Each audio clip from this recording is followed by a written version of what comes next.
پێغەمبەری خوا صلی الله عليه وسلم أفرمي لآخر زمانه سيأتي على الناس سنوات خداعات زمانية لكي هالخلطينير بيا أبيه يصدق فيها الكاذب ويكذب فيها الصادق دروزنا كان خلق بالراس يعني أزاني راس أواني رازقون خلق بدروزن يعني أزاني ويؤتمن فيها الخائن ويخون فيها الأمين كسي دسباك لناو خلقا بخائن أدري لقلم بلام كسي ناپاكو دسبيسو خائن خلق بأمين يعني أزاني وينطق فيها الرويبضة زمان يكتير رويبضة دسكن بقسا كردون أبن بخطيب مفتي خلقي قيل وما الرويبضة وتيان أي بيغمري خواه الرويبضة كيل فرمي الرجل التافه يتكلم في أمر العامة يا الفويسق يتكلم في أمر العامة كسيكي فاسق فاجر خرابكار لباري كار قوركاني خلق وقساكا لباري دولة وقساكا لباري سياسة وقساكا لباري آبوري وقساكا لهمو بواريكا لبواري دينيش خوا پنامان بدا جا إنساني مسلمان أبي آقاي لخوي بي وخلقي مسلمانش أبي آقايان لخوي بي لخويان بي خوي تعالى لقرآن بيروزا أفرمي فاسألوا أهل الذكر إن كنتم لا تعلمون دائما بچنا لاي كساني زانا أقر شار زانا بن لمسألة شار زايد نيب بقرروا بلاي زانا كان وإذا جاءهم أمر من الأمن أو الخوف أذاعوا به منافق كان أقر شتيق خبري كان بيبقى يقصر بلاوي كانوا بلام أهل إيمان وانين ولو ردوه إلى الرسول وإلى أولي الأمر منهم لعلمه الذين يستنبطونه منهم بلام أهل إيمان نا أقرنا ولاي قرآن وسنة أقرنا ولاي علماء قورة كان علماء دامزرا وكان برسال لوان أكن إما أمرو كيشكان من أوي خوش يسكانم وكو مسلمانان همو مسأليك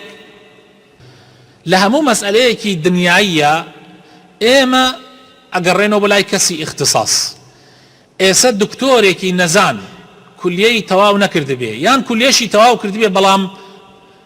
عمليات بكا وخلقيكي زور بكو جيل بمري لجردسيا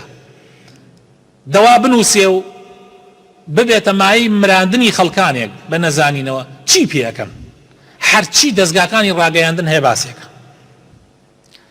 حکوومەتیش دادگایش شکاتی لێکن لە دادگا و فەسڵیش ئەکرێ و لەوانەیە کێشەی گەورەشی بۆ دروستکە ئەگەر پشتی دەبێت طبعا بەڵام لە دینە نەک شکاتی لێ ناکەن نەک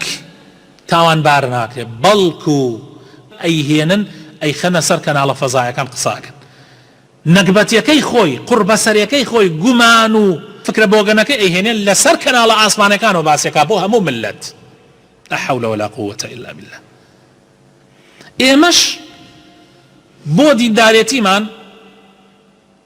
سەیرەکەی زۆر خاوخەلیجین بۆ مەسئلەی سحەت و لە ساغیمان زۆر گەرم و گوڕین هەر یەکێک لە ئێمە ئێستا تووشی نەخۆشیەک ببێ ئەڕۆین باشترین دکتۆر لە کەلارە لە گەرمیانە باشترین دکتۆر کێ ئەڕۆینە لای ئەگەر سقەمان بەوە نەبوو ئەڕۆین بۆ سلێمانی لە سلێمانی ئەڕۆینە فڵان مستەشفا فڵان مستەشفای ئەهلی بۆ ئەوەی چارەسەرمان بکا ئەمە بۆ لاشە بۆ جەستە بۆ چاومان بۆ گوێمان بۆ دگانمان ئەسڵان یعنی بەڵام بۆ دینمان لە هەر کەسێ پرسیارەکەی اعتیادیە مهمەوە مەلایە بێ بەخوا خەڵک ئەناسم هیچ خوێنەواری نییە ئەسڵەن یەک نازانێ ناو خۆی بنووسێ بەڵام خودرەیەکی سپیا بەسەریەوە لەبەرەوەی بانگجاجا بانگەدا لە مزگەوتە خۆی هاتۆتە لام ئەڵێ مامۆستا من چی بکەم خەڵک دێتە لەم پرسیارم لێکە ئەڵێن مەلا گیان توخوا وەڵا تەلاقێکم خواردیە زەحمەت نوێ بزان چاکێکەی کابرا نەخوێنەوارە خەڵک ڕوا پرسیار تەلاقی لێکە لا حول ولا قوة إلا بالله بەڵام عالمەکان کەم کەسەچێتە لایەن پرسیاریان لێ بکە بۆ ئاواینە برا بەڕێزەکانم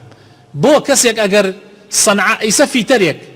فیتەرێک ئەگەر فیتەرێکی باش نەبێت تۆ سیارەکەتە بیتە لای ئەگەر یەک جاربی بیتە لای دووەم جار نایبیتۆ لای ئێقەینا باشە بۆ دینەکەتان بۆچی